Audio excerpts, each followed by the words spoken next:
제가 대전에서 정의당이 여러 가지 일들을 해왔는데요. 수돗물 민영화도 막아보고 산에다가 아파트 짓는 거 이런 것도 막아보긴 했는데 해보고 싶은 게 있어요. 예를 들어 버스 완전 공영제 같은 걸 해보고 싶은데 그걸 하려면 당선이 돼야 되겠더라고요. 의원이 돼야 되겠더라고요. 그래서 그런 해보고 싶은 게 있어서 꼭 해보고 싶은 게 있어서 이번에 출마했습니다. 그리고 이번에는 꼭 당선될 수 있다는 의지와 희망을 갖고 제가 지난 선거의 공약이 국회의원 세비 절반으로 줄이자는 거였거든요. 국회의원 세비가 좀 많기도 한데 그것보다 우리 사회가 이제 양극화가 굉장히 심한데 누구는 많이 갖고 있고 누구는 적게 갖고 있는데 이거를 완화시키려면 권력이든 돈이든 많이 가진 사람이 양보하도록 해야 되는데 그걸 국회가 나서서 해야 되지 않나 이렇게 생각한 거고요.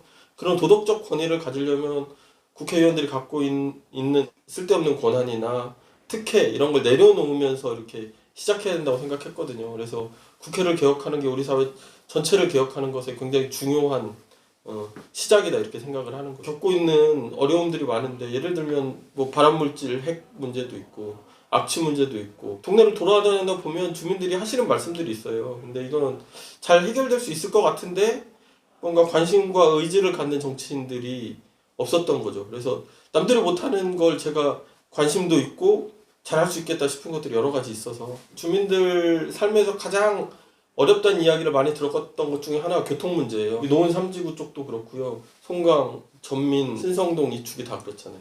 교통 문제를 해결하고 싶은데 두 가지 방향이 있는 것 같아요. 하나는 동네와 동네를 연결하고 대전으로 다른 구에 예를 들면 시청이나 이런 데 나가기 쉽게 만들어주는 하나로 보면 이제 버스가 잘 정리돼야 되는데 그것의 출발이 완전공영제라고 생각을 하는 거고요. 동네 안에서의 교통수단 이슈 같은 게 있긴 한데 자전거 자체가 친환경적이 있긴 하지만 이거 외에도 여러 가지 수단들이 있을 수 있을 것 같거든요. 예를 들면 뭐 이제 전기 자전거나 이런 것들을 제안하시더라고요. 좀 아이디어 차원이긴 한데 짧은 거리를 또 이동할 수 있는 그런 교통수단들을 잘 활용하면 대중교통 중심 도시를 만들 수 있겠다 이런 생각을 하나 했고요.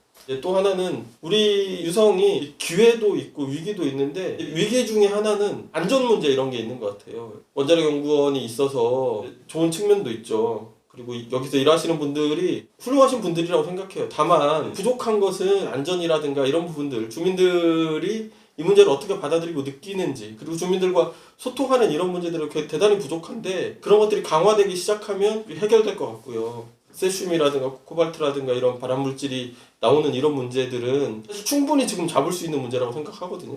주민들과 원자력연구원의 소통의 창구가 돼서 그 문제를 해결해 보겠다 이렇게 생각하는 것도 있고요. 악취 문제도 있습니다. 공단도 있고 송강 쪽에 여러 가지 환경시설이 있어서 악취 문제들이 있는데 이런 문제들도 마찬가지죠.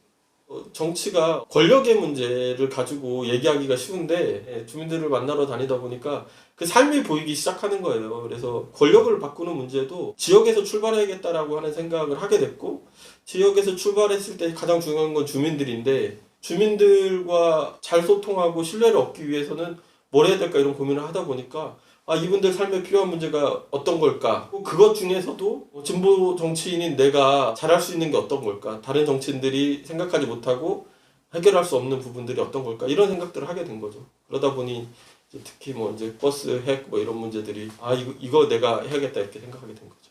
제가 정치인이다 이렇게 정체성을 갖고 살기 시작한 지 20년 됐는데요. 우리 동네를 바꾸는 게 굉장히 중요하다 이렇게 생각하고 한 10년 정도 된 것 같아요.